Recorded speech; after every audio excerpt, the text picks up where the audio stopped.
My father-in-law dismissed my concerns about his company's finances with a laugh that echoed through their estate dining room. "We don't need your pocket change," Robert said, cutting me off mid-sentence, while my wife Emma smirked from across the table. I quietly pulled out my phone under the table and texted my financial advisor to withdraw every single penny I'd invested in their business. Their emergency board meeting was scheduled to start in less than an hour, and they had no idea what was coming. Let me back up and explain how I ended up in this situation. I married Emma 5 years ago. She came from serious old money, the kind of family where dropping $5,000 on dinner wine doesn't even make them blink. Her father, Robert, ran what he constantly bragged was a $50 million enterprise called Hamilton Industries.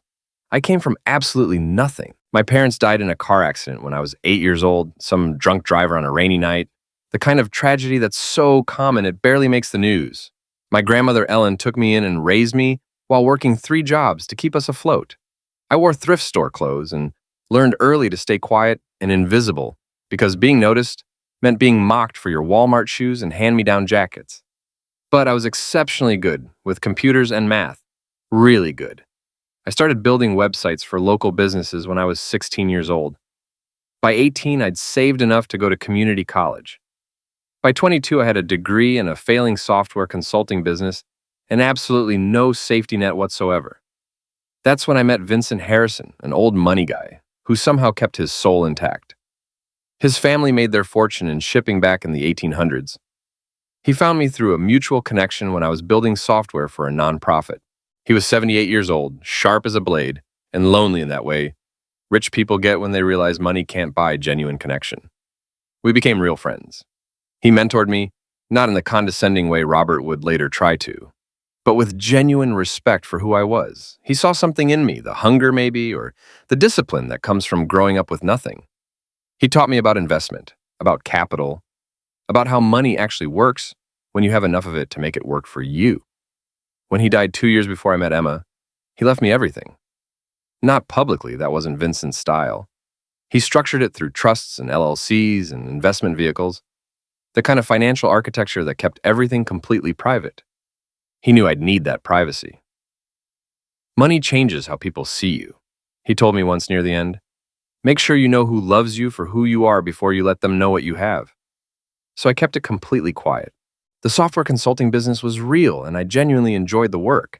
It gave me a reason to be busy that people understood. But underneath that normal life, I had $40 million in liquid assets, another $20 million in real estate, and an investment portfolio that my advisor Derek managed with surgical precision. When I met Emma, I was just myself, a guy who worked hard, treated her well, and loved her with the intensity of someone who never expected to be loved back. She was beautiful and brilliant and kind, or at least that's what I thought at the time. Her family was incredibly wealthy, but I didn't care about that since I had my own money. What I needed, what I desperately wanted, was to be accepted, to be valued, to have someone look at me and see something worth keeping. I wanted to belong somewhere after years of being the outsider. I was such a complete fool. For 5 long years, I sat through dinners at their massive Connecticut mansion while they treated me like their personal charity project. Robert would call me son in this incredibly condescending tone that made it crystal clear I'd never measure up to his standards. Emma's mother, Patricia, had that frozen smile, wealthy women perfect over decades of charity galas and polite dismissal. Her brother, Alex, made constant snide comments about my background. And Emma, my own wife, just let it all happen without ever once defending me or standing up for me. I kept my mouth shut and my real financial situation completely private, wanting to see if they would ever value me for who I actually was rather than what they assumed I had or didn't have. That particular evening, the one that changed everything, I'd been spending months carefully reviewing their quarterly financial reports. I'd noticed some genuinely serious problems building up. Their real estate division was absolutely drowning in debt. A tech acquisition from the previous quarter had gone catastrophically bad. The whole company structure was dangerously overleveraged. I genuinely wanted to help, so I tried bringing it up during dinner in the most respectful way I could manage. I've been looking at the quarterly reports, I started carefully. There are some concerning trends. The debt-to-equity ratio is problematic, and the real estate division appears over-leveraged. The tech acquisition from last quarter... Robert cut me off mid-sentence, with a dismissive laugh that made me feel about 2 inches tall. "That's adorable," he said, reaching for his wine glass. "You have to understand something. You're thinking in thousands. We think in millions. That's the difference between us." Emma leaned forward, her diamond bracelet catching the chandelier light. That bracelet was an anniversary gift from her parents, never from me. "Honey, maybe we should leave the business discussions to people who actually understand business," she said with this patient tone you'd use with a confused child. Something in her voice made me really look at her, truly see her. The woman I'd married seemed kinder in my memories. Or maybe I'd just been too dazzled by her world, too desperate to belong, to notice the sharp edge that had always been there beneath the polished exterior. "I do understand the business," I said, keeping my voice completely level.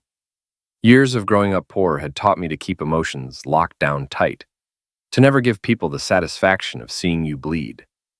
I've been studying it carefully for months now. The debt ratios are problematic. Robert set down his wine glass with a soft clink that somehow sounded like a judge's gavel. "Let me be completely direct here. I appreciate that you're trying to contribute to the conversation. I really do. It's sweet in a way. But Hamilton Industries is a $50 million enterprise. We have entire departments filled with Harvard MBAs whose only job is to analyze exactly what you're talking about. We don't need," and he paused deliberately, and something genuinely cruel flickered in his eyes. "We don't need your pocket change." The entire table went completely silent. You could have heard a pin drop on that expensive Persian rug. Alex smirked into his napkin like he'd just heard the funniest joke. Patricia suddenly became extremely interested in studying her wine glass. Emma stared down at her plate. And that reaction, more than anything else that happened, cut through me like an actual blade. She didn't defend me.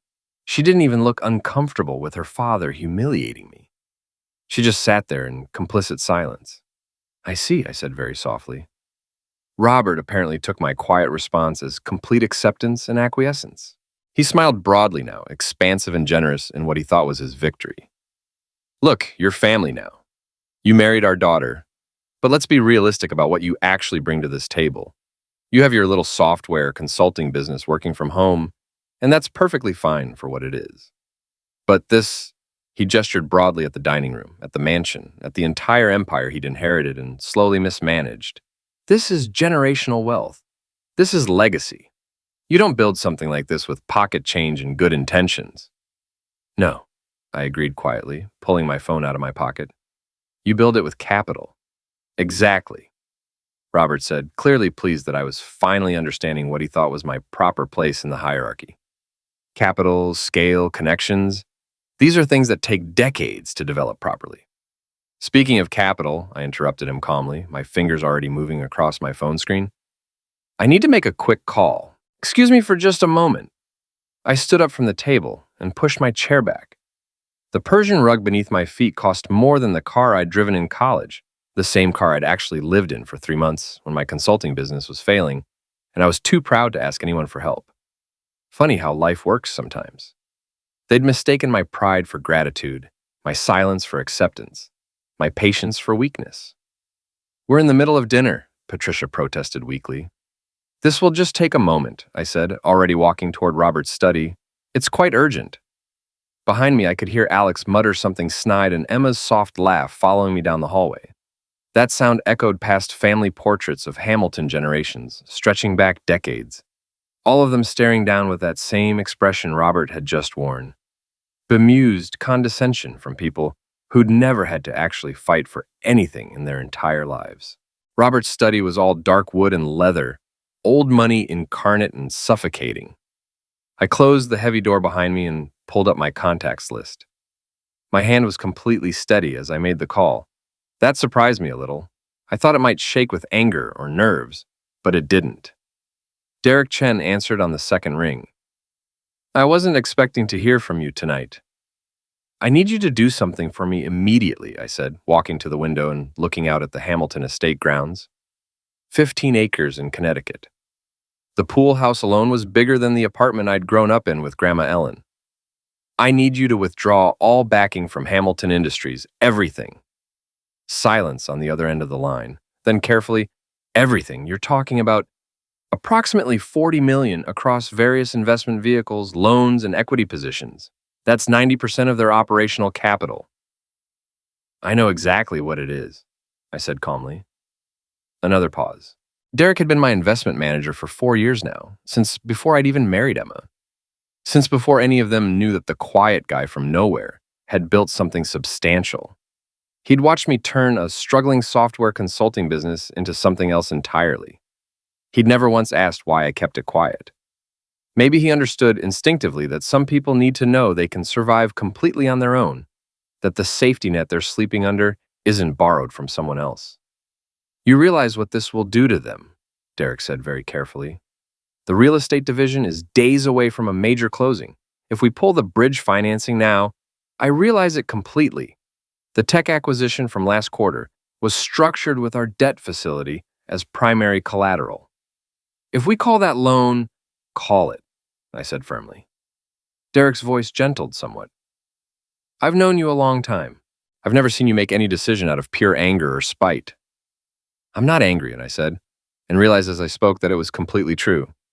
I felt absolutely calm, crystalline clear, like I'd been walking through thick fog for 5 straight years and suddenly the sun had burned it all away. I'm just completely done being invisible. When do you want this executed? I checked my watch, 8:47 in the evening. Now, all of it immediately. And Derek, make sure the notifications go directly to Robert's email, the one he checks obsessively every 5 minutes. I want him to see it tonight, not tomorrow morning. That's going to trigger their emergency board meeting protocols automatically. Their corporate bylaws require a meeting within 12 hours of any event that affects more than 25% of operational capital. I know that. I've read their bylaws cover to cover. Of course I had. While they thought I was reading bedtime stories to the children we didn't have yet, the children Emma kept putting off because her body was still perfect and she wanted to keep it that way, I'd been reading corporate documents and financial statements. While they assumed I was watching football in their media room, I'd been analyzing 5 years' worth of quarterly reports. While they smiled at me across dinner tables and called me son and dear and thought I was content to be their charity case, their pet project, I'd been building a very different kind of empire, in complete silence. It's done, Derek said finally, after a long moment. The paperwork will hit their servers in approximately 15 minutes. Are you absolutely sure about this? I've never been more sure of anything in my entire life.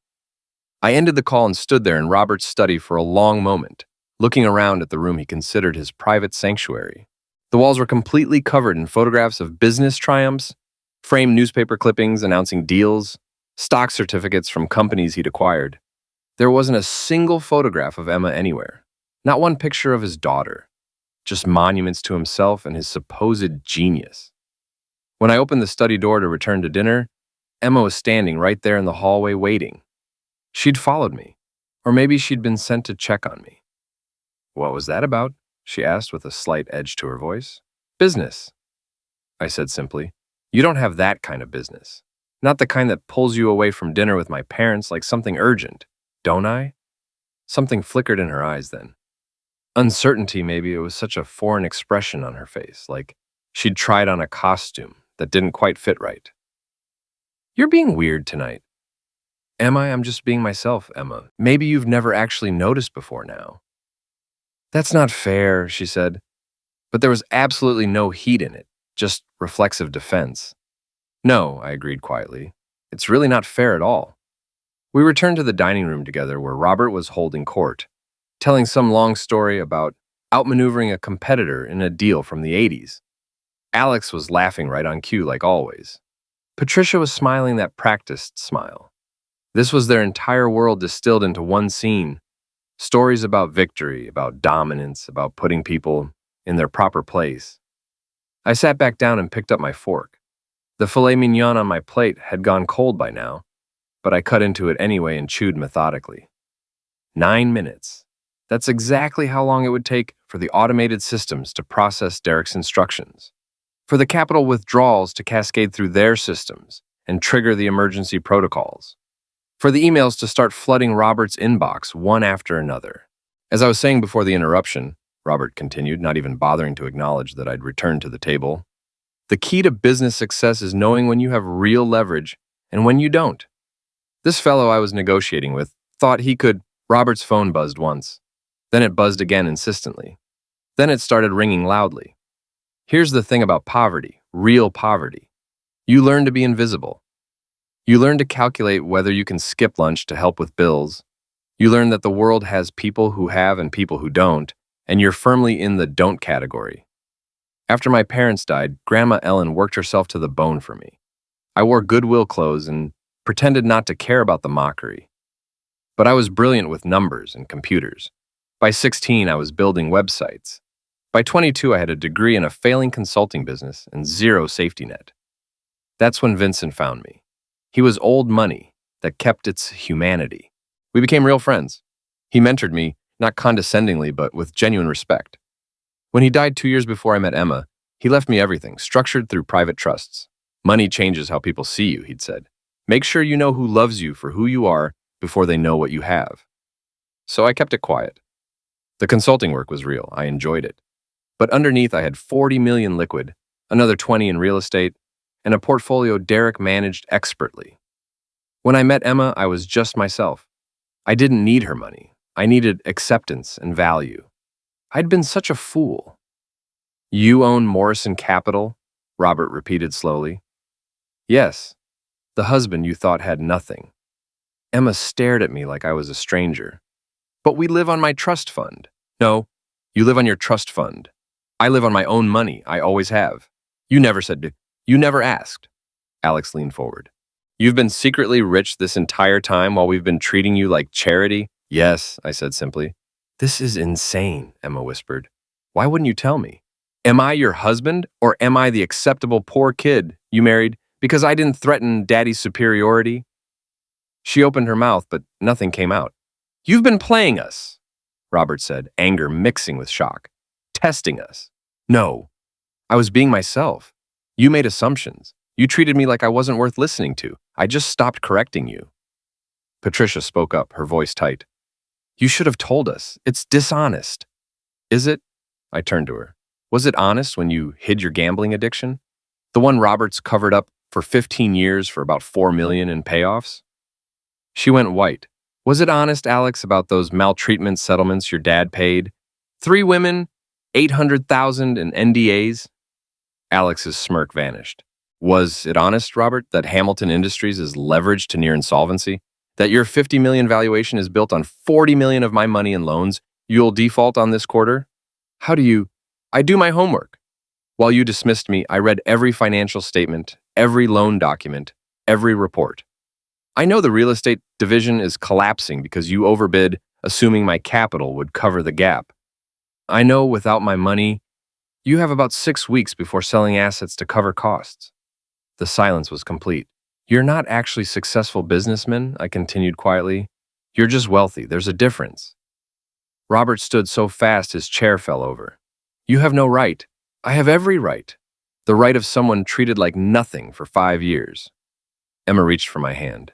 Michael, please, we can fix this. I stepped back using my real name here, though I'd changed it. Can we fix the way you introduced me to friends? The way you apologized for my clothes?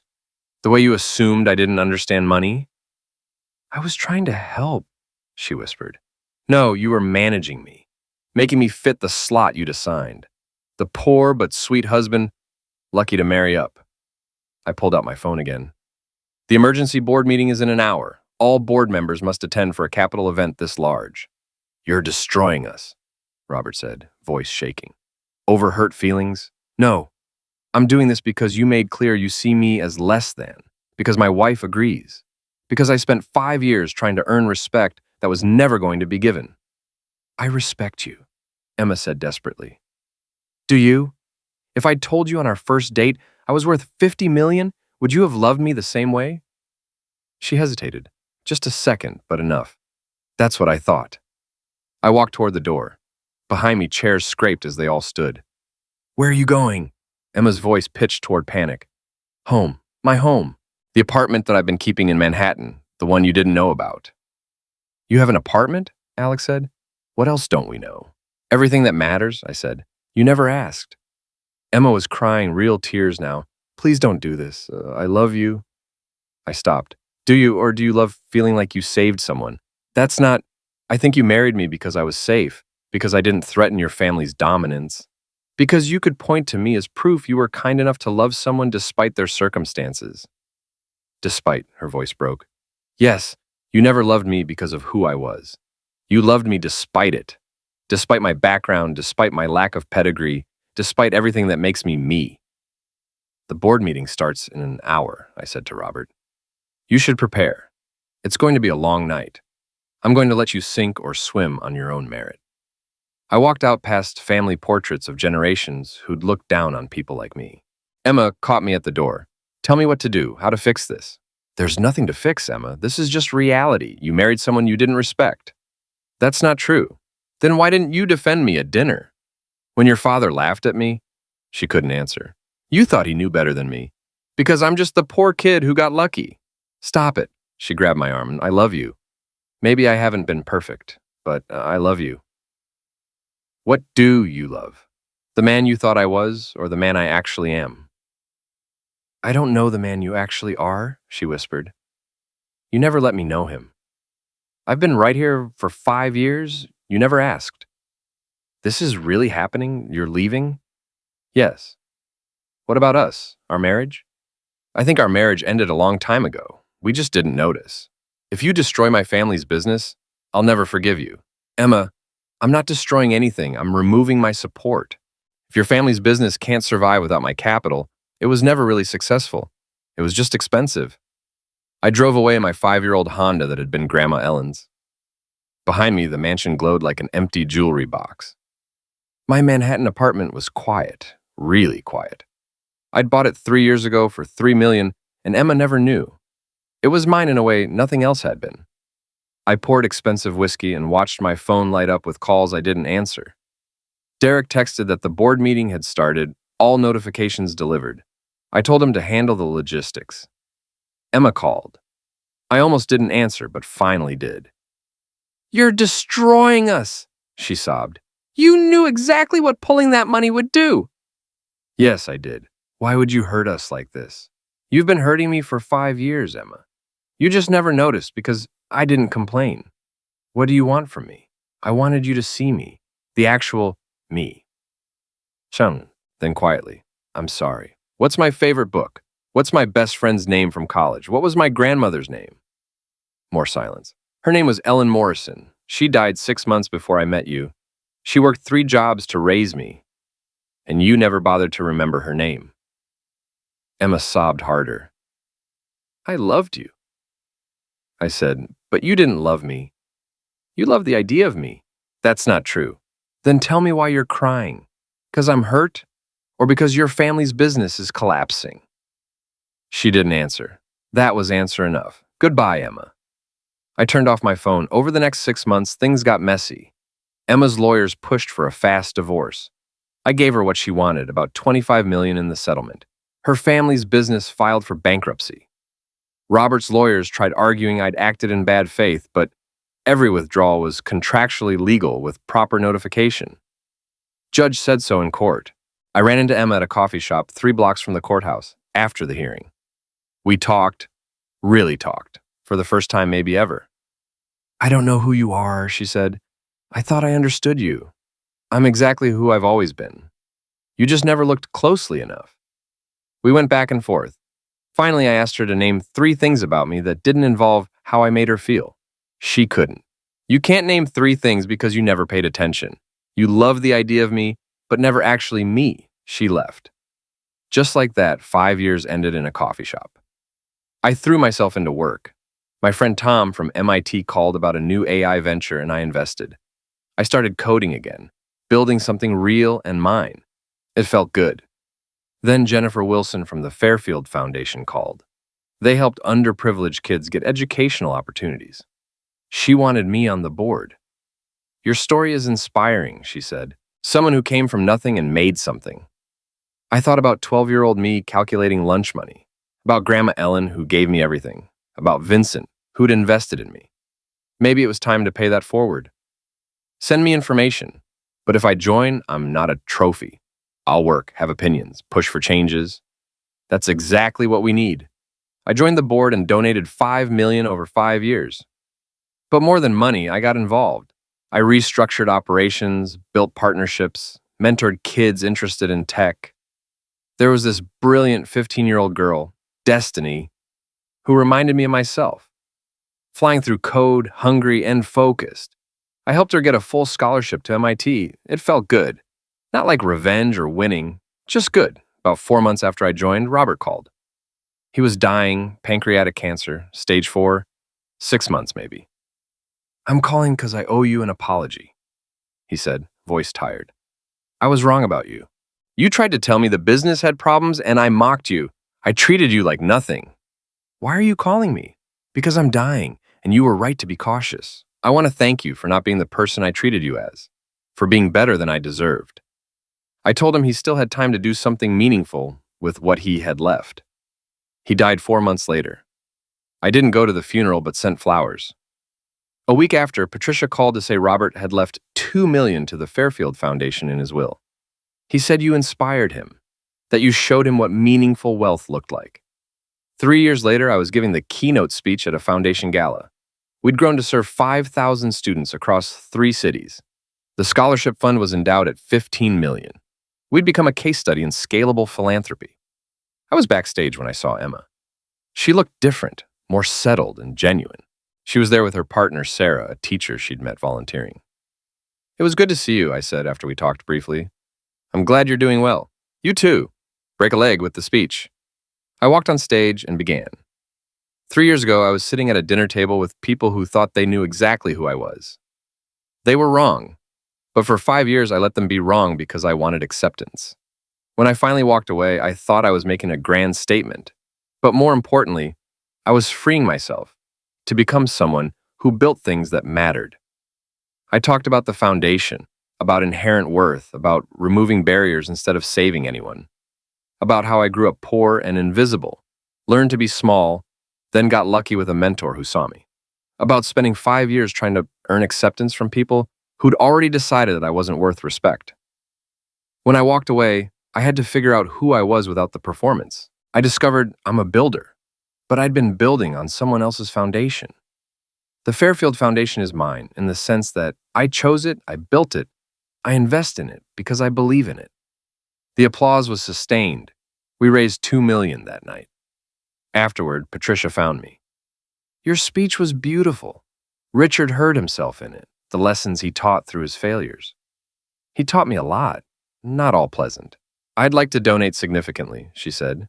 $5 million. Richard left me well off, and I've been thinking about what to do with it. I want to establish a scholarship fund in his name, not to absolve him, but to honor what he should have been. I felt something catch. That would change a lot of lives. Good. Lives should be changed. We had resources all along. We just never asked how to use them well. After she left, I stood processing. $5 million from the woman whose husband had called my concerns pocket change. But it wasn't about symmetry. It was about taking something broken and building something better. I got a text from Destiny. "Saw the live stream. That speech made me cry. Thank you for seeing us." I walked home through New York streets, past people living their lives. I wasn't invisible anymore, but I wasn't performing either. I was just present, real. Enough. The documentary about the foundation filmed at the old Hamilton estate 8 years after that dinner. The house had been sold after Patricia died, leaving most of her wealth to the foundation. "Tell me about that night," the director prompted. "The dinner where everything changed." I looked at where Robert had sat. I came thinking I could help. They laughed, made clear I didn't matter. That's when I decided to stop accepting being invisible. Do you regret it? The fallout? I regret pain caused to people who didn't deserve it. But do I regret standing up for myself? No. I'd do it again. After filming, Jennifer called. "The application numbers just came in. We have 12,000 applicants for next year. How many can we take? With current funding, maybe 2,000. Then we raise more money. We can't turn away 10,000 kids because of logistics. That's massive. So is starting this foundation. We'll figure it out." I took one last look at the Hamilton estate, got in my Honda, and drove back to the city. The documentary would air in 6 months, telling the story of a man who walked away from wealth and found purpose. But that wasn't really the story. The real story was simpler. A person who decided they were enough, who refused to be invisible, who invested their worth in things that deserved it. The real story was about every kid we'd helped who'd been told they didn't belong and proved otherwise. Worth isn't earned or granted or approved by others. It's inherent. You just have to be brave enough to claim it. Sometimes that looks like walking away from a dinner table where you're not valued. Sometimes it looks like building something new. Sometimes it looks like refusing to accept pocket change when you know you're worth so much more. I drove through the city as the sun set. Somewhere a kid was being told they didn't matter, that their dreams were too big. Tomorrow, maybe they'd find our foundation, get a chance to build their own foundation instead of standing on someone else's. And the cycle would continue. Hurt transmuted into healing. Dismissal transformed into recognition. Pocket change invested into generational change. That was the real story, and it was still being written.